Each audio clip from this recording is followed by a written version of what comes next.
Legolarım olmaz. Peluş oyuncaklar hiç olmaz.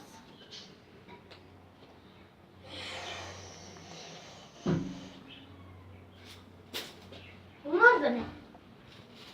Bir sürü çubuk.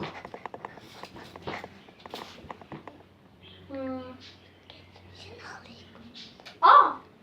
Bir köpek.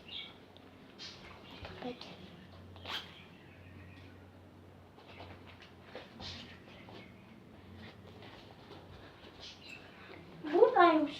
Üşümüş. Bir göster Baksanıza. yakın. Baksanıza. İsmi neymiş? Gelin bu çubuklarla onlara bir yuva yapalım. Bir tane daha gelmiş sonra arkasından. Ben size bunu şu anlık göstermeyeceğim. Bittiğinde veya yarısına geldiğimizde gösteririm. Başladı.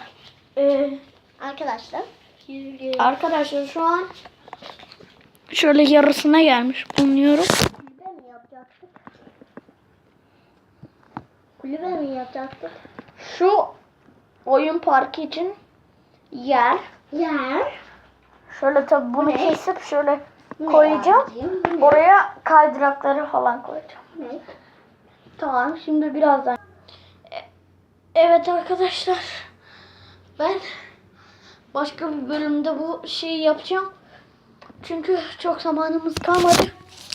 Görüşürüz. Kendinize iyi bakın. Kanalıma abone olmayı ve